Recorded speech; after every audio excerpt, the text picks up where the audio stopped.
Hey everybody, welcome to the latest episode of the Rock Expanse with Mike Brunn. On this episode, I'm excited to have back on the show Zach Throne.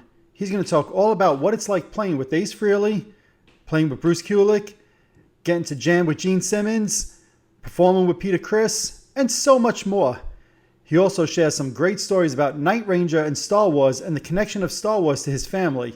There's so much to cover in this episode. This was a blast. I know you guys are going to really enjoy it. So let's jump in and let's get started.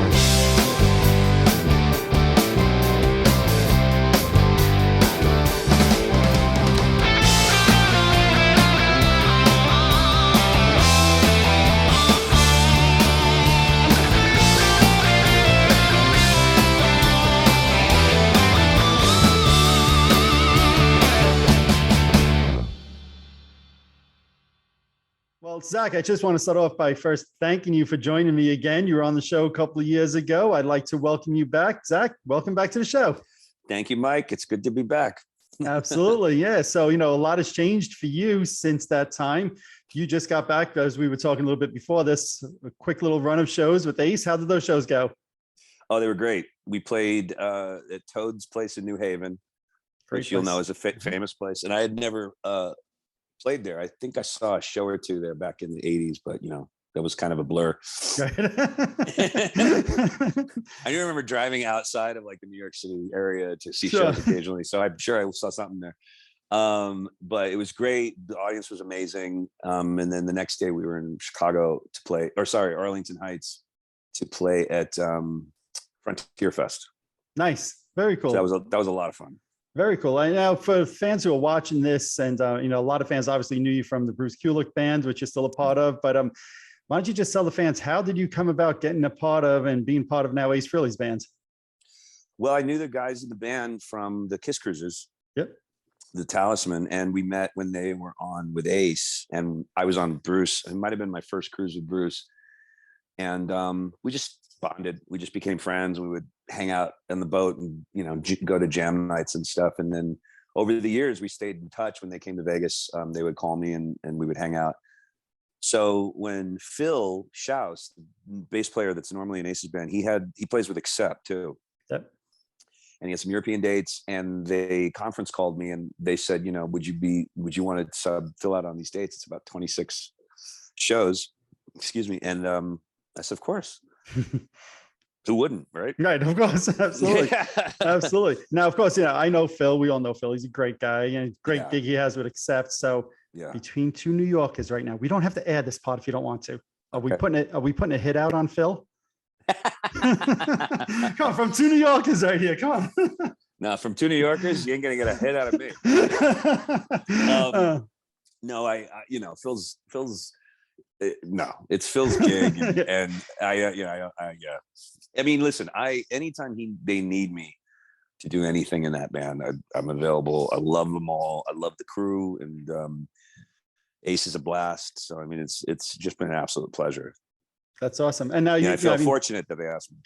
Yeah, no, look, you're a perfect guy for the job. When I heard Phil wasn't going to be there and you were going to be there, I'm like, well, that's perfect. You fit in perfect. And you're not just playing bass, you're singing one of the songs, right? I think you're singing Strutter, if I'm not mistaken. Yeah, that was Phil's song. So they said, well, you're going to play bass and you're going to sing all of Phil's parts, and he sings Strutter. So that's yours. Right. That's cool. So now when you first got the call and you went, did you have to audition for Ace, or was it just, hey, those guys put in the word for you and Ace trusted that? No, yeah, that was it. They called and they said, they told him he plays in Bruce's band, and he plays bass. So, and we play with him all the time. So he'll do a good job. And then Ace just went, sounds like a plan. So I didn't even, it's funny. Not only did I not audition or rehearse, I didn't even meet Ace until about 5 minutes before we went on stage. No way. Where was the first show? Swear to God. Where was the first show? The first show, I think it was in Reno. Okay. back in April. Was it April? I think. Anyway, Probably because I saw Ace at the beginning of March and Phil was still there. Okay, so yeah, it was around the early April, and it was in Reno, and I flew in. I had all the information in my head, and I mean, it's Kiss songs. It's like, I don't have to do a lot of preparation, but I made sure I knew all my vocals and I knew all the bass lines and all that. So, and I was ready to go, and the guys were great. And then like I'm standing on the side stage, and the intro tape's running, and I'm like, I still haven't met Ace yet. I'm playing with him. So then, Ace comes over. He's super cool, and he's just looks like Ace, and I met him before on the boat, and he stuck his fist out, and we fist bumped, and he goes, "Hey, good to see you." And I was like, "Good to see you too." And then we just went on stage and just hit it. And to me, the chemistry on stage when you're there, it looks like you guys have been playing for decades to me. Thanks, man. Well, we're all there playing, Kiss songs, so it's a second nature, for us. Sure. We're enjoying ourselves. Now, so saying that, I mean, whether it's you, Matt, Jeremy, Ryan, right? You guys are all huge Kiss fans. If Ace came to you and said, "Hey, Zach, what song should I add to the set list?" What would you tell him? Wow, that's a great question. I would request more solo stuff, like more. Actually, there's one Frehley's Comet song that's so good that he'll never play, so I keep that in my back pocket. But his solo record, the 78 record, I would, there's so many great songs on that record to choose from, but I would want to do like one more because we do rip it out. Right.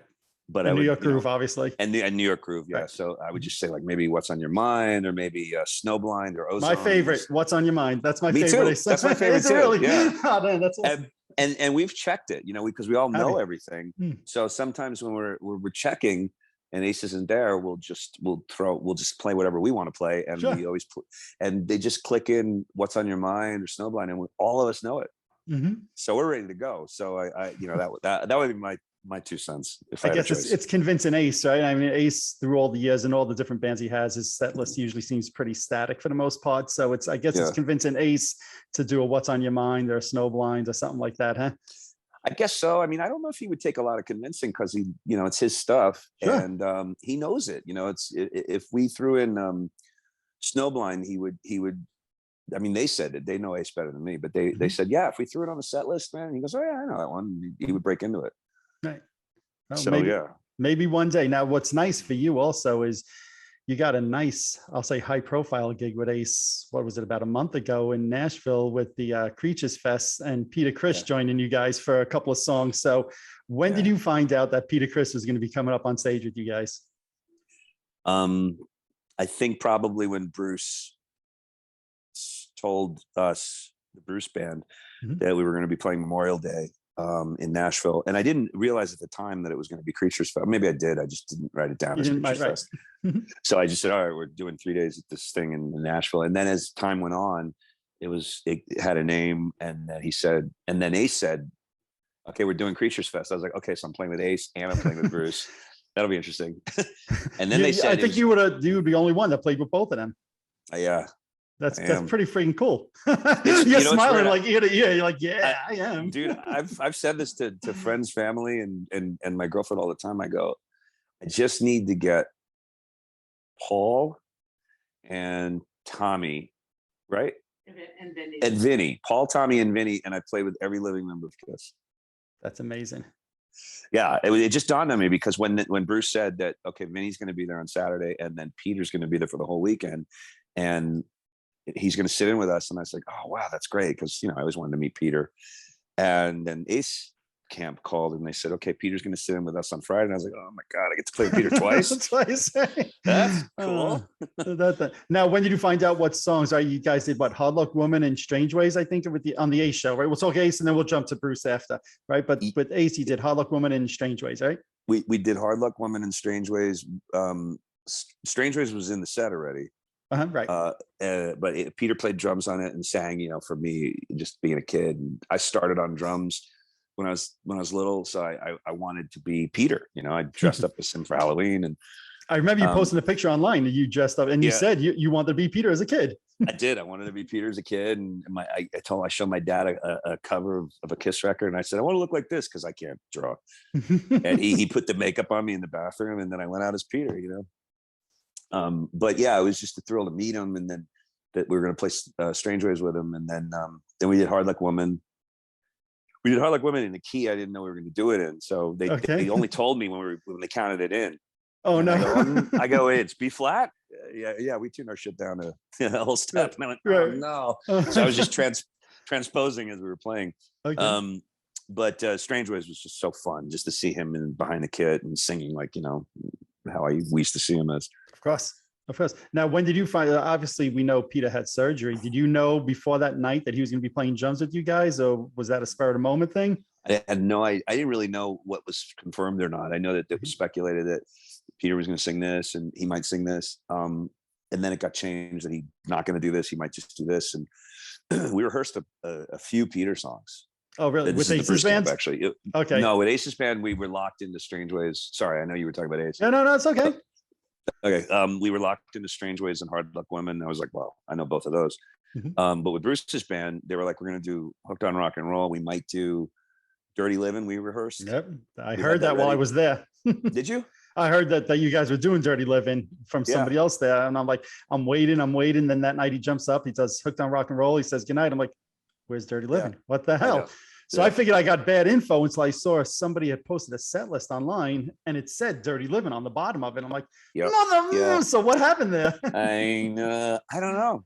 Okay. I mean, I have no idea. I mean, they just told us to, have these songs ready. And so we all got those ready, and that was it. And then like whatever happens on the day. Of course. Right. Of course, man. So just kind of one or two more things with the Ace, then we'll jump over to Bruce. Right. So one of the things I know the fans spoke about with the Ace show is that originally there was some, I'll say, fan votes. I don't know if you were aware of this, where fans are allowed to vote on like what songs are going to be in Ace's set list. And then that whole thing seems to get abandoned. So you know nothing about that, I assume, right? No. Okay. Okay. Yeah. There's a few things that kind of came out. Oh, look, this is what I said. The price of admission for that weekend, seeing Ace and Peter together, I'm good. There could have been not another performer, and no disrespect to anybody else there. Two original members on stage together. I don't care what the hell other songs. Ace could have played friggin' Rock Soldiers 10 times in a row after that, and I would have been like, this is freaking I got great. My money's worth. Exactly. That's the way I feel. But I know a few people did mention, hey, there was a fan vote and whatever happened. But obviously, you coming into the band in April didn't even hear anything about that. No, I didn't know anything about that. Fair enough. I did. Fair enough. Now, I know that there's some more dates coming up in August. Are you still going to be doing those shows with Ace? Yeah, I go back out with Ace July 20. Sorry, was it? I can't read that far. My eyes are bad. I have a calendar up on the wall. Yeah. But anyway, I go out with Ace in late July. I think it's it's August. I go out with Ace August. The first week of August sometime. Mm-hmm. It's written down somewhere. And then I do all of August, and then I think we're off in September. And then in October, we have one date on the 8th in Henderson, Nevada, in my neighborhood. Okay. Oh, wow. That's cool. It's just cool. Yeah. Right. Absolutely. So it August sounds 11th. like then that's when the shows start back up, August 11th. Yeah. August 11th is when the shows will start back up. Yeah. Awesome. So it sounds like then you'll be with him at least for a little while I guess Phil is still out with Accept. Yeah. I'll be there. Awesome. I'll be there for that August 8th date. We have some East Coast stuff that we're doing on the 11th, Niagara Falls and Verona. And then a couple Jersey ones, and then like a Massachusetts one. Awesome. And then it ends with Henderson, and then it's funny because it ends in my backyard, which is neat. That's very cool. Nice backyard show. So you mentioned before playing with Gene. I'm trying to think if I'm aware of when that was. I didn't publicly play with Gene. That's why I don't know about that. I'm scratching my head. I'm like, when was that? I don't recall seeing that. It's kind of a stretch, but I jammed with Gene in the artist lounge of the boat. I've seen that video. You guys are doing a Beatles song. Which one? I don't remember off the top of my head. We did Help. That's it. Yes, you were singing, and there was like a couple of the guys around. You were doing an acoustic guitar, and Gene's there. Yes, I remember seeing that. Well, Fitzy goes, because Fitzy toured with him. Fitzy goes, watch this. Play any Beatles song, and he'll come like it's like sonar. It's like, so I was like, okay, I happen to know a lot of Beatles songs. So I started playing a couple, and literally he walked in the room with a purpose. And then I started playing that, and that was Bandit. He just looked my way, and he just sat down with us, and we sang a bunch of Beatles songs. And then he went back to his table to have his meeting, and then he called for me, like the king calls for his servants. And I said, yes, sir. And I went over my guitar, and he said, play, what song was it? Play Can't Buy Me Love. And I played it.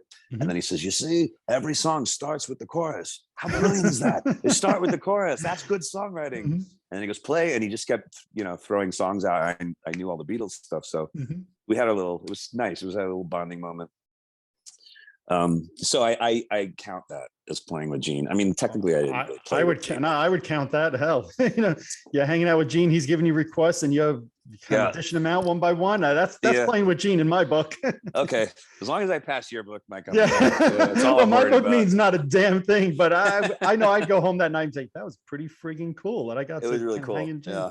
Now that's interesting, because I always got the impression that on the boat, Gene and Paul are not really available to hang much, but there it is. You're saying Gene was hanging with you guys, jamming on some Beatles songs. That's cool. He comes in and out of the artist lounge pretty normally, pretty regularly. And he's very sweet and funny and kind. He's very sociable. It's really fun to just spend time with him. That's awesome. So now, just going back to Creatures Fest a little bit, right? So now talking about the time you played with Bruce, right? The cool thing for our fans is that you guys did the full Revenge album front to back, which had never been done before. So talk about that experience for you as playing the album front to back. It was a blast. We took it very seriously. We knew, it's funny because we had done medleys of all these records, Crazy Nights. And so just in learning all this stuff, speaking from myself, and I think Todd feels the same way, we would get to a certain point where we would learn the bit that we were going to do in the medley, and then we would just not learn the rest of it, even though we knew it. Right. But so we were listening to Revenge, and I was like, oh, I know this, and all of a sudden it would go to this bridge, and I go, oh, I don't know that part. You know what I mean? Because we just didn't. We stopped learning the song from that point. So it was a lot of like starting songs in the middle and learning it from that point out. But yeah, we really woodshedded it. I woodshedded it a lot just to make sure I had it, down. And then we had 2 rehearsals. And yeah, we just went over everything if it wasn't working, and with a fine tooth comb. But just coming out and just starting it and then ending it the way we ended it, it was just such a blast to see everybody's face light up when we would sing a song that like had never been played live before. Right. Yep. That was really cool. Yeah, I'm amazed to hear you say you guys only rehearsed that twice, because you guys were, tight as anything. That thing sounded like it'd been rehearsed 1,000 times over. So oh man, thanks. No surprise with you guys, but wow, that's amazing. Only 2 rehearsals to get that down so well. Thank you, dude. Yeah, I appreciate it. It's fun to do, and we just put all the homework in so that when we do go to rehearsal, we can just run through everything. Yeah. So then going into like Sword and Stone at the end, to me, I love that song. That's a great unreleased Kiss song. So anytime you guys play that live, I'm like, yeah, that's cool to hear live. Yeah, I know. It was fun, man. There was one guy in front of me that was crying when we were playing Sword and Stone. Oh, yeah. I think his name was Mike Brunn. Yeah, that might have been. I'm not even kidding. There was actually a guy that was in front of me that couldn't believe we were doing Sword and Stone. Yeah. So that's worth it to me, Now, speaking of Sword and Stone, I remember one of you guys, might have been Bruce, said to me a couple of years ago that you guys were working on recording an album, and somebody said you guys might be recording Sword and Stone. Is that anything you can comment on, or no? We did record. We recorded bed tracks for Sword and Stone. Okay. We haven't gone back to it yet because just everything started to spiral, and everybody had stuff to do. But we did record the basics. There's a drum and a bass and 2 guitar tracks right now. No vocals. Okay. Right. Okay. But the beds are there, so who knows? All right. Now, what about other songs? Did you guys write any songs for a potential Bruce Kulick and the Mob album, or no? Yeah, we got a bunch of tunes that we demoed. Okay. For the record, probably I would say maybe enough for an EP right now if we were to sit down and record a record, and they're good. I mean, there's a lot of stuff, but it's all catchy and it's good. But it's just a matter of when, to make the time to actually do it and organize. I guess I got to tell Slash to stop playing shows and ask Todd to go out. I got to tell Bruce to stop playing with Grand Funk, right? Yeah. Gene to leave you alone in the lounge so that you guys can get together a little bit more. Yeah, get on that, Mike. I'll make a phone call as soon as we hang up over here. I'll get those guys to stop doing those things. Oh, man. So we were talking about playing with Gene, and you mentioned not playing with Vinnie Vincent ever in the past, and he was at the Creatures Fest. Was there ever any talk of Vinny joining the Bruce show or the Ace show at all, or was that not even a thought? I don't remember them ever telling us that we were going to play with Vinny. Mm-hmm. I mean, it was weird because when they told us that we were going to go to Nashville, it was just going to be, we're going to play. First, it was we're going to play with Bruce in Nashville, and then I got the Ace gig, and then Ace said, okay, the Ace camp said we're going to be in Nashville. And I went, oh, cool, I get to play with both. And then it was like, all right, Peter's going to be there. I was like, wow. And Peter's going to play with both bands. Wow. And then Vinny's going to be there. And maybe at that point, somebody said, I think you guys are going to Vinny's going to sit in with you guys, which is like, okay, that's really special. That doesn't happen. Right. No. And then as it started moving closer and closer to the date, I think it got more sort of focused into what's actually going to happen. And so then it was really apparent that we're not going to play with Vinny. But which sucks because I would have liked that. Yeah, at first it sounds like then there would have been a chance. That's such a lost opportunity. I think they were trying to make it happen, or saying that, listen, it might happen, so get ready. And I'm like, sure, I'm ready. But right. Yeah. Right. Now, when did you become a Kiss fan, out of curiosity? I became a Kiss fan in, I want to say 1976. I was hoping you didn't say like 2016 when Bruce last called year. Me. Yeah, when Bruce called last me, I year. had to buy the albums. Yeah. So what year did you say? 1970 what? It had to be 1976. I was 9. Right. And a kid brought in, I don't know, it's the first time I heard Kiss, but this kid brought in Destroyer at my school. And it was like show and tell, and he brought in Destroyer. And of course, the cover is so incredible. And then he took the record out. It was this giant, like in the inner sleeve was this red and yellow flame logo that looks so menacing. Yes. You're 8. I mean, it was like looking at Slayer or something. It was like so back then. It was so over the top. It was. And then he put on Detroit Rock City, and that was it. Yeah, it's funny that you said it. No, go ahead, finish. No, go ahead. That was it. Yeah. I was going to say, it's funny you say that because my first introduction to Kiss was also the Destroyer poster, not even the album. Friend of mine I was sleeping over his house. He was a couple years older than me, and he had the poster in his room.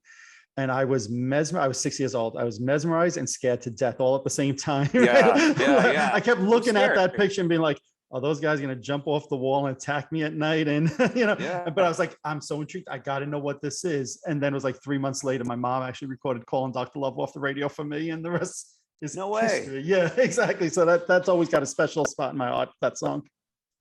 I think the first Kiss thing I ever bought was the 45. Here it is, the 45 nice. of Calling Dr. Love. It had Take Me on the flip side. Yes. Yep. I've got it in the jukebox right behind me, actually. Do you really? Yes. I have all my 45s somewhere, and it's still in there. Yeah. That is awesome. The original Casablanca label. Yes, absolutely. So I asked you if you were playing with Ace, what song you would add. So Bruce is a little bit more adventurous, I'll say, with his set list. And you guys just did the full Revenge album. So if Bruce sat down with you guys and said, hey, what album should we do front to back next? What would you vote for? Ooh. Obviously, it would be an 80s one because it has to be with him. Honestly, well, I mean, obviously it's a tie between Asylum and Crazy Nights, but I think I would lean towards Asylum.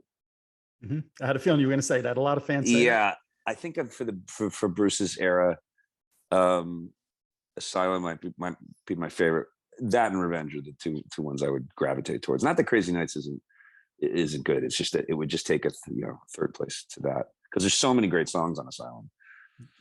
Yep. No, I'm not surprised to hear you say that. Now, one thing, and I said this to Brent a couple of months ago when I saw him, and he put it in his phone. So I'm going to tell you so you could tell, hopefully one of you guys tell Bruce. I've been begging for you guys to do King of Hearts for years. Every year I go on the cruise, I'm like, they're going to do King of Hearts. And this year, Nashville, when Sisters Doll was playing, they did King of Oh, Heart, and I was like, damn it, that means Bruce's band is probably not going to do it. So, and they did a oh, great version, but they were on right before you guys. I'm like, there's no way both bands are playing the same that's song. so weird. Yeah. Okay. Well, I mean, we've talked about that one. We've talked about, we did Radar for Love. And there was another one that someone brought up that they really wanted to hear. But yeah, King of Hearts is in the short list. So might have There's not many more songs left that you guys haven't done from the Bruce era. So I Yeah. figure, yeah, I've mentioned it to Bruce. I mentioned it to, I think, all you guys now that Mhm. you were the last one. I think you guys are just purposely torturing me at this point, not to. Yeah, we had a band meeting and we Yeah, thought, he what said, are the best ways to torture we're Mike going to Brunn? torture Brunn as much as possible. They'll just Yeah. not do it. So This is the number one way. that's no, trust me, there's a lot of ways people can touch me, and they do. Now, what about the December show with Eric Singer, right? That was, I'm sure, for you, cool. Right? We just spoke about you playing with half the original band, Ace and Peter. Yeah. Now you played with half the Revenge lineup, which you've done on the cruise as well. But what was that show like for you? Well, it started out not great because Fitzy couldn't do it, and we were it was only a day or two before we could do it, and then we thought, well, what are we going to do? We can cancel, it's sold out. And so once Eric got on board, we were like, oh, okay, this will be great. And then Eric, we rehearsed with him, right? Yeah, we rehearsed with Eric, and then it was such a blur this whole year. So I'm sorry. I apologize. You've had a lot going on. Yeah, you were there. She's been able to Zach, I say this all the time. For people like me, I study all this stuff online. You'll live in the moment. You're living in the moment. You'll live in the dream. It's like, yeah. So it's like sometimes I have to think back and I go, I remember the show. I don't remember if we rehearsed or but yeah, we rehearsed for it once, and Eric came in extremely prepared, as he does. And we worked out vocal parts, and then it was a long, yeah, and that was the thing too. It was like Eric and Bruce on stage, and me and Todd. It was like, Todd and I were looking at each other like, this is pretty damn cool. And he was just, he kicked it, he killed it.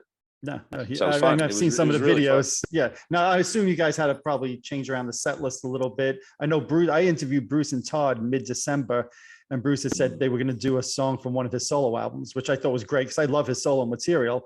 Yeah, obviously, Eric, I'm sure, didn't know the drums to that song, so you guys probably had to mix around the set list some. Yeah, I think that at that point when Eric committed to it, that we had to kind of go with what he felt comfortable with. Of course. And he was like, I'm more comfortable with this song. There was some Kiss songs I think that he didn't 100% feel comfortable with, that he could do it on such short notice. So we just let him sort of cherry pick the set list and let him take the lead, because it was about him being comfortable. Right, which makes sense. Like you said, he had like 48 hours notice, but at the same time, there were songs like Turn on the Night that you guys did that Kiss never performed. I have to assume it was Eric's first time playing the drums on those, and you guys just, again, pulled it off perfectly. Oh man, thank you. Yeah. Well, do you remember what Bruce song was supposed to be done from his solo albums that you guys ended up not being able to do? Maybe. Let me see. Oh yes, I do actually. It was a song from one of his solo records that Gene sang. We learned it. It's a great song. And then I don't know if it ever got to rehearsal. I don't think so. Gotcha. But I remember we all had it in our back pockets to rehearse, and then Fitzy couldn't do it, and then all of a sudden we completely reprioritized everything and said, all right, what's Eric comfortable with? And so that went just by the wayside. But we know it, and it's a great tune. It might come up on the cruise, No, that you led me perfectly. You must have been reading my mind, right? So this year there's 2 cruises actually, which means you guys, and you're playing on both. So you guys always deliver different set lists for every show. Is there a pressure now that you have 4 shows that I'm assuming it's going to be 4 shows, right? 4 shows that you're going to be doing across 2 cruises. Are you going to put together 4 separate set lists? Have you even thought about it yet at all? We haven't thought about it yet. That's the assumption, because that's kind of, we do 2 shows and there's 2 different set lists. Some songs carry over into both. But since it's 2 different cruises, I would assume that it's going to be 4 different set lists. I gotta get on Yeah. that. I gotta get on that boat the first week somehow. I'll be seeing a video. I'll be like, no, they finally did King of Hearts, and I'm not there. This one's for you, This Brun. one's for you, Brun. You're not here. You're not here. That's right. That's a perfect way to get me. That's hilarious, actually. Now I remember, God, it must have been last fall sometime, September, October. My timeline might be slightly off, but I remember there was a picture that you posted and a few other guys posted. It was you, Bruce, I think Todd, Eric Singer at Bruce's house, talking about them making pancakes and just like hanging out. Is that something you guys do like on a regular basis? I remember that picture very vividly. Well, pre-COVID, yeah. Okay. Because Bruce doesn't live that far from me and Fitzy, and Todd for that matter. Todd lives about 15 minutes away from me and Fitzy. Fitzy lives up the street. Okay. And then Bruce lives up above us, in the hills. So we're all within 20 minutes of each other. So pre-COVID, it was pretty regular for him to go, why don't you come over for breakfast? Or, and certainly at rehearsals, there was always he had a big, layout of bagels and stuff to eat. And so yeah, we used to get together a lot. And then lately, since when we were rehearsing for Revenge, we would do like a kind of pre-rehearsal at his house where we'd sit around the living room and just play like that, like campfire style.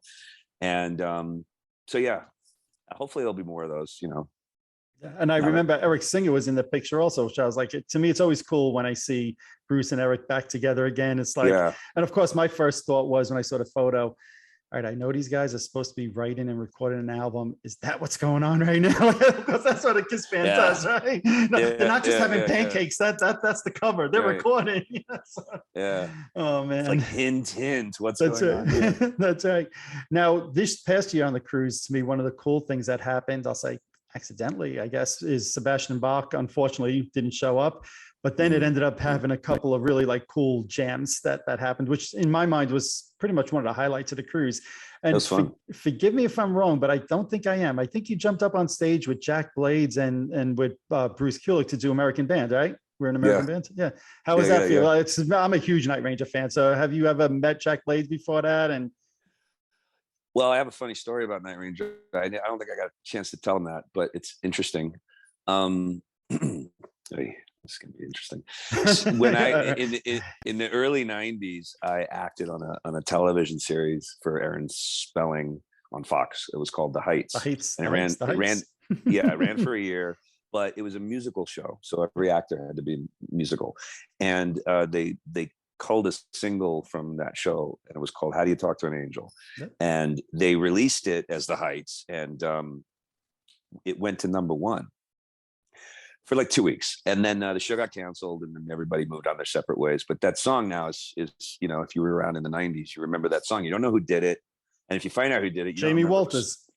Well, no, it was the Heights. Oh, okay, it was the Heights. Right. You see, I remember having his solo CD, and I think it was maybe was on there. I don't remember, but yeah.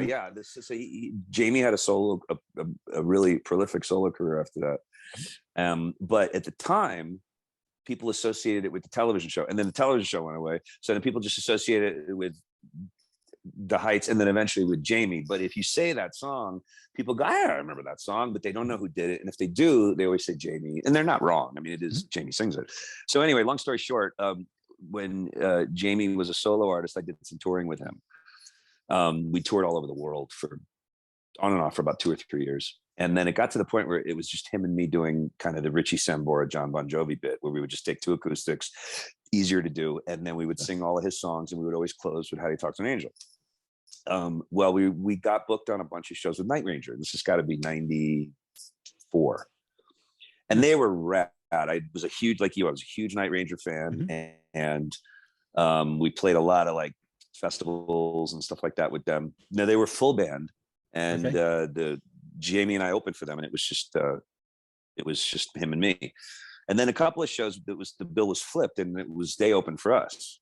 Oh wow! Jamie had a big solo career at the time, and so anyway, long story short, we were somewhere and we were playing this place, and they had been used to our set at that time, and they, I guess, knew that "Talk to an Angel" was a big hit because everybody heard it on the radio. And right before we got to that, the song before, Jamie broke a string. And I said, "You're fine. I'm good." That's what we always did with two guitars. Then I broke a string. So it was like the whole band's broken now. So I was like, show's over. So we had to pull the plug before Talk to an Angel. And as we were leaving the stage, we went backstage and they're all getting ready, Night Ranger, to go on the stage. And Blades goes, "You didn't play your hit." And I went, "Well, we have no more guitars. We can't play our hit. It's like, we'll just do it tomorrow." And he goes, you guys got to play your hit, man. I mean, that's what it's all about. This is how cool Night Ranger is. Yeah. And we went, listen, you can't. And he goes, "I'll tell you what, we'll play it. You guys come on stage. We'll play this. Swear to God, we'll play the song. You guys come on stage with the vocals. How does it go?" And I was like, "Really?" And they go, "Yeah." And I showed them how it went. They knew the song because they heard it every night. And so I showed them how to do it. They immediately worked out 3-part harmonies. Like immediately, like that's how great they are. Right. And then they went out on stage and they started playing their set. And I was like, "Are they really going to do this?" And then right in the middle, they go, "We got a couple friends that weren't allowed to finish their set. So we decided to give them a hand and help them finish their set. Welcome back, Zach and Jamie." And we went, "All right." And we went out on stage and we played How Do You Talk to an Angel with Night Ranger. That is an absolutely incredible. Now I'm like, now I'll be searching for that bootleg for another 100 years, which I'm sure doesn't exist. It was at a time there wasn't cell phones. Right. So I mean, I don't know if it's ever been captured, but they nailed it. I mean, they nailed it. It sounded like one of their songs. And then Gillis did this crazy solo, and it was just like, it sounded like Sister Christian or something. That might be one of my favorite music stories I've heard in 10 years, because I happen to like Jamie's stuff. Last time I had you on, I told you that my favorite song on the album was the song "Why," which I never realized. I never connected you as a co-writer until you started playing with Bruce. I'm like, I remember that name. Where? Because I always used to read the liner notes, and then all of a sudden one day it clicked. I'm like, holy crap! And I still to this day have that on like mixes on my really? my playlist. Yeah, I love that song. Absolutely. Oh, love thanks, that song. dude. Yeah. Thank you, man. That's sweet of you. To hear Night Ranger doing "How Can You Talk to an Angel" with you and Jamie, that's a damn good story. It was a moment, and I didn't get a chance to. It's a long story, so I didn't get a chance to talk to them about it because we see each other in passing, and I figured, well, one day when like we're at dinner or something, I could tell them the story. But on the boat, it was just like, especially when Sebastian wasn't able to be there and we had to get a set together. It was just like, "All right, can you sing this? Yeah. Can you play that? Okay, cool." But one day I'm going to tell them the story. Well, and you know what? I know the guys that run Night Ranger's website. I'm going to pass that story along and tell them make sure Jack hears this, because definitely that's a great story. It was Jack that said it. Jack said, we've been friends at that point, and Jack said, "You didn't do your hit." And we went, "We can't." And he goes, "We're going to do it." And I was like, what band would do that? There's right. That's what makes it such a great story. Most bands would be like, "Oh, sorry, it sucks for you. All right, now we're up." Yeah. So it says a lot about them. It says a lot about, I was going to say, it says a lot about them. Yeah. And now, who was the guitar player at that time with them? Was it the full original lineup? Do you remember? Yep. Was Jeff Watson was with them still? It was Jeff Watson. Nice. Yeah, that must have been 96, 7 time period, I guess. I would say like 90. I want to say 95, but it might have been 96. Okay. Nice. So it was somewhere around there, and they were great. That's very cool. Awesome. So now, just staying for a moment, last time I had you on, we spoke about some of the pop culture things you were involved in the 90s. And I encourage anybody who didn't watch that first interview we did together to go back and check it out, because I don't want to rehash all the same things again. But I do want to ask you this. How is it for you as a singer, different singing a Gene Simmons song compared to Greg Brady's song? They're actually quite similar. Well, shoot. I'll tell you, and I'm honest. I'm a kind of a parrot, a vocal mimic, and a lot of the gigs that I got at the time, like the Greg Brady gig for the Brady Bunch movies, it wasn't because I was their pick or their favorite guy. It was that I knew the Brady Bunch so well that I could imitate. I had an imitation of Greg Brady, and I was already working on the record, because at the time I had a gig with a man named Steve Tyrell, who produced the Heights soundtrack, and he produced both of Jamie's records, and I had done a lot of background vocal work for him for movies. Okay. And in LA, it's a great gig. If you're between gigs, it's like he calls me and he goes, "Okay, I'm doing Father of the Bride. We're working on the soundtrack. Want to come over and do all the backgrounds?" I'm like, please, Yeah. and so we would work all day and night, and it was just a fantastic gig. He was really generous, and he hired me for a lot of work in the 90s. And anyway, one of them was the Brady Bunch movies, and I said, "Oh, that'll be fun." I hadn't seen the movies yet, but I was like, "Well, I know all the Brady Bunch songs. That'll be fun." So, and sure enough, we were redoing those songs, from our childhood. Sure. So he goes, "Well, can you do Greg Brady?" And I was like, "Can I do Greg Brady?" So I just started singing it, and the producers went, "Oh my God, you sound like Barry Williams." And I go, "That's just me, being a dork." But they said, "Can you're the guy." So I did his vocal. So in the movie, then, anytime we hear Greg Brady sing, we're listening to you. Is that correct? Yes and no. There's the two songs for sure. The actor Christopher does some live singing in that. I think sing that song. Till I Met You or something. This is a song where there's a live vocal that's his vocal, and then there's a couple, I think, on the plane. That song that they sing on the plane is him. But the two songs for sure that I can say are me are Time to Change and the theme. Okay. And Time to Change is, that would, to me, if I think of Brady Bunch songs, Time to Change, that's the one I think of first. So that for sure was me. That's when I got my the producers were there, and I just went, "Autumn turns to winter, and then winter turns to spring," and they went, "Oh my God, you sound just like him." So I got the job. But there's a couple that the actor Christopher Daniels, I think is his name, and he sang a couple in the movie. But Time to Change and the theme are me. That is awesome. So anyway, leading to that, the Gene voice is not really how I sing normally, but I can put it on, because I love Gene's singing, and I grew up listening to Gene singing, and it just informed me so much of my love of music and love of Kiss and love of his vocals. I just think he's such an underrated singer and musician and songwriter, and he seems to downplay it a lot about his musicality, but I think he's just one of the greats. And certainly as right. I 100% agree, not just as a vocalist, but even as a bassist. And you should know, because you're playing all those bass lines now. They're not cakewalks.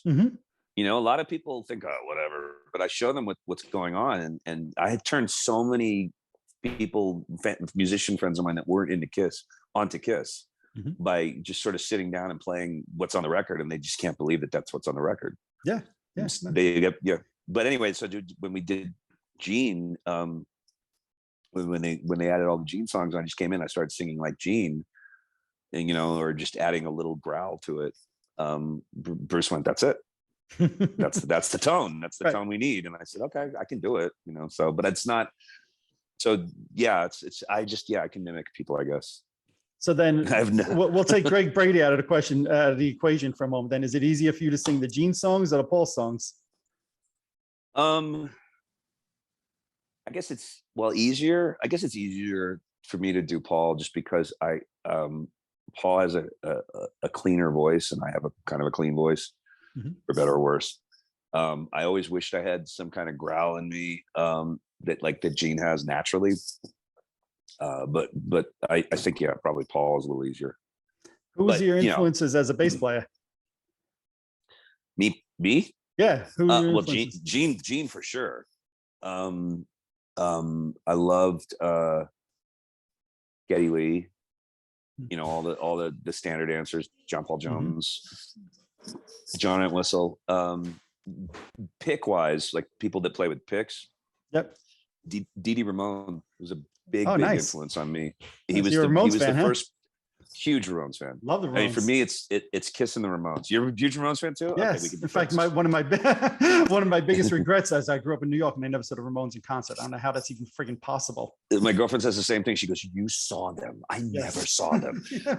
I saw them probably about 5 times in my life, which to me isn't even enough. Especially if you grew up in New York, because I saw them at the Ritz twice. And then when I moved to California, I saw them at the Palladium on Sunset probably 3 times. Nice. But they were the best live band you could ever dream to see. They always were a good time out. It was always up, and just everyone in the room, thousands of people are singing and dancing and screaming and having it was like a sock hop, but like a nuclear one, It was a great time. There was no violence. It was just about pure fun. And you left with your ears ringing, and you were just like, I remember I left a Rich show once hugging this dude I didn't even know, and it was like -10 out. And I was like, I love you, dude. I love you too. He's like, that mohawk, and I had that long hair. It was just absolute, just inclusion and celebration. It was the best time. You should be ashamed you never went. There was one time I think it was the Ritz. I went to the Ritz, figured I'd buy a ticket at the door, and it was sold out. And of course, there were people scalping outside. And I said, oh, no, I'll get them next time. I was 20 years old at the time. I was like, I'll get them next time. I don't need to scalp. And then, just never happened. And then who knew that sadly they'd all pass away at such a young age. And I know, it was such a drag. That's one of the reasons now I drive to go see bands whenever, because I'm like, I'll never make that mistake again to think I could do it tomorrow. I'm with you, man. There's a couple of bands that the guys that died, and I had tickets to go see them, and I went, I want to stay home and watch this, and then they were gone the next year. They were either broke up or they were dead. Yep. Unfortunate. So yeah. Unfortunate. Now, are you still playing with Corey Taylor also? Yep. We're still we're actually the next the next thing we're doing with the Corey band CMFT is we leave in October for a run of sold out arena shows in England. Oh wow. Yeah. Nice. So in between playing with Ace in August, then you'll be in England in October before you head back for the cruise at the end of October. Yep. Sounds like you're going to be busy. A little bit. What's it like for you playing with Corey compared to playing with Ace and Bruce? Is there a difference for you as a musician? No, I mean, there's no difference in it as a musician in terms of like, I just do the best I can do in any situation. The Corey, with Corey, it's different because it's Corey's band and it's Corey's songs. And so you're in the process of helping to bring them to life, kind of thing. So you're not recreating songs, you're actually creating songs. So that would be kind of a different thing. Whereas Corey has the whole thing. He's really amazing at bringing everything completely arranged. Where he's just that kind of talent where the words are all locked in, the parts are all locked in. He knows what he wants, but then he gives everybody an opportunity to add their own thing to it. Yeah. So me and Christian Martucci, the guitar player, the other guitar player, we would work out our solos, and Christian would say, well, why don't you take that? And I'd say, okay. And then he'd call me and he goes, how about we do a dual thing? And I go, that sounds great. And then we just keep, it's just this, that's the only difference. It's not like we're just like making a new record. So it's all new songs no one's ever heard before. But yeah, he leaves us a lot of room to add stuff, and he's just, he's open to any suggestion. So other than that, it's the same. I think to me, that's one of the things I love about also your musical resume, whether it's playing with Corey Taylor, like we said before, the Brady Bunch stuff, Jamie, there's you kind of run the gamut between pop music to hard rock music, and you kind of fit in all of those. And that's the way I am too. I mean, I grew up, my friends at the time in the 80s thought I was nuts. I had a Metallica record, an Iron Maiden album, a Prince album, a Madonna album. And I saw Prince in 85. I saw Madonna in 86. And then I go see, cool. Metallica. So to me, it was all about just liking all those different styles. And it's one of the things I love about your musical resumes. It's not just like this one style of music only. I mean, I was never that guy where I just like one kind of music, and everybody in the Corey band is like that too. Nobody really just says, well, I just don't want to listen to metal. And, everyone's, I mean, we have such broad tastes, and that's what makes it fun. Cause when we work on stuff, it could be a Prince kind of song, or it could be a metal song, or it could be a Tom Petty style song. And everybody just, to us, it's just music. Right. So I was always that guy. I never locked into one genre and just went. I might have an infatuation with something, and then I would go, all right, I got my fix, and then I go, what's over there? And then I go over there and try to find out what's over there. Right. I love that. And so we could be friends still. Okay. So that's good. Okay, good. So more important than any music stuff, though, I think I remember you posting online. If I'm wrong, we'll delete this part. But you're a Star Wars fan, right? Yeah. Well, who isn't? Did you watch the Obi-Wan Kenobi series? My girlfriend just showed me the first episode 2 nights ago for Obi-Wan. You got some catching up to do. I know. I've been so busy just with all the stuff. You've been on tour with Ace. Okay, we'll let it slide. Playing with Peter Chris, Okay. Yeah. As Did far you as watch? excuses go, it's not Yeah, bad. it's up there in the great excuse category, definitely. Yeah. Do you watch the new movies? Do you like the new movies, or are you just more of a like a '70s original trilogy guy? I mean, I'd love to tell you that I am. I'm actually more of a 70s Star Wars fan, and that back then I collected all the baseball cards and I Hmm. collected all the posters, and I actually had the soundtrack record from Empire Strikes Back done there, because my Oh, dad nice. narrated it. Hmm. Yeah. So Wait. Did you say your dad narrated it? yeah, there was I a did not record that know that. my dad was a voiceover actor. Okay, Here's a little bit of Star Wars trivia. go ahead. My dad did the voiceover of the original 1976 trailer. Really? That's my father. Wow. That is Yeah. freaking cool. And That's two cool stories you shared with me. yeah, That's my awesome. dad did the voiceover on the original trailer. If you YouTube it, you'll Yes, hear I'm it. going. I'm going to when we're done, but I know what trailer you're talking about. People think it's Orson Welles. It's like, no, it's my pop. And then he did the trailers. He did every trailer after that. But it was different back in the back in 76. They didn't think there was going to be Star Wars. Right. So he just said, I did this job today. It's for George Lucas, the American Graffiti director. And I said, oh, cool. I was little. I never saw American Graffiti, but he said it's a space thing or something. And I go, okay, cool. You're whatever. You just think it's going to be fun. So the original trailer, you would have no idea that Star Wars, because they just didn't expect it to do the business. But once it did, the Empire Strikes Back trailer is so much livelier. It's like all of a sudden he's up and it's just special effects and it's cut like a trailer would be cut today. But the original trailer was cut like, we don't know if this movie is going to do any business. We're just trying to, But so he did the first one, and then he did Empire, and then he did Revenge of the Jedi, which was later redone as Return of the Jedi. Yes, absolutely. And he did some of the Kenner action figure commercial spots too. So he was kind of the voice of Star Wars. But one of the coolest things that he did is that in after Empire came out, since there was no video yet, sure, they released this record that had the entire dialogue from the movie. Yep. It was on RSO, and my dad did a narration to fill in the gaps. Wow. I think I have the album still somewhere in the closet over here of the first movie. I don't think I ever got the second two. So did your dad do the first movie, the record also? I don't think they did. I don't know if they did one of those for the first movie. I think they just did it for Empire. It was called The Adventures of Luke Skywalker, also known as Empire Strikes Back. But it was just, you put it on and the movie starts. So it's a movie for your head, like an audiobook. Right. And then you hear all the dialogue, and my dad's narrating it. So it becomes kind of like this radio play, so you listen to it like it's a radio drama. Right.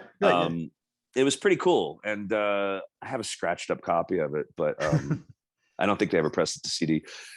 But I had that, and I didn't just listen to it because my dad was on it. I listened to it because it was friggin' Empire Strikes Back. Right. My favorite movie of all time. You couldn't, unless you went to the theater all the time, you couldn't see it in your house then. So this was as close as you could get. You have the whole movie on recording, and you just listen to it, look at the pictures, and then, sort of fill in the gaps. So if you watch the movie today, do you hear your dad's voice in your head narrating the record? Yeah, a little bit. That's amazing. That is freaking cool. Yeah, it's neat. It's definitely neat. Well, Zach, we've spoken a lot about the Ace stuff, the Bruce stuff. You got a lot going on. You're going to be out on tour with Corey in October. Is there anything else going on in your world that we should know about? Oh, God. What is going on in my world other than that? Currently, nothing. Eventually, there's a solo album that I was working on a couple of years ago that I had a basically the same. It was about 12 songs, and at the time I was recording it and then going back to touring or whatever, and then currently it's my life is too busy to really devote enough time to it to really get it to fruition. But I have a ton of songs for it, and eventually, when I do have time and the planets line up, I'll do that again. Other than that, it's that you know my schedule. So and on that album, when you get around to putting it out, guitar, bass, drums, vocals is all going to be you, because I know you play all those instruments. Yeah, some of it is some of it I play everything on it, and then a lot of it I just hire people that are just better than me. At a lot of stuff I just go, why don't you play this on that, or play, because some people come in at their own ideas, and it would be something I never would have thought of. Sure. So it's a combination of both, but yeah, it's good. I mean, there's a lot of catchy songs on it, and I have a lot of friends on it, so I mean, and I'll add more friends on it too, as time goes on. But yeah, I look forward to that being done finally. Awesome. Well, when you have it ready and it's coming out, we'll have you back on to help promote that. Definitely. Awesome, Definitely, man. Awesome. Well, my Zach, treat. yeah, this has been a blast for me. I'm hoping in August to be able to catch one of the Ace shows. I think you guys are going to be in Jersey, if I'm not mistaken. So hopefully not too far from me. I'd love to come out and see you guys again. Everybody else, check Ace out on the road with Zach playing bass, singing Strutter, having a grand time. If you're out overseas, make sure you check him out with Corey coming up in October. And then, of course, on the Cruise with Bruce. That's Zach, right. Always a pleasure to chat. It was great talking Always this time. a pleasure, Mike. Great. Everybody else, thanks for watching. See you all next time. See you guys. Thank you for hanging out. Alrighty, there you have it. I'd like to thank Zach for taking some time out talking all about touring with Ace Frehley, playing with Bruce Kulick, and so much more. That was a lot of fun, Zach. I really appreciated your time. I know the fans are going to dig this as well. Thanks so much. If you're watching this on YouTube, hit that subscribe button below. If you're listening to one of my podcasts, subscribe over there as well. Also, head on over to Facebook and follow my page, The Rock Experience with Mike Brunn, where each and every day we talk about all the rock and roll music that you love. You can also follow me on Instagram and Twitter as well. That's it for this episode. Thanks for watching. Thanks for listening. See you all next time.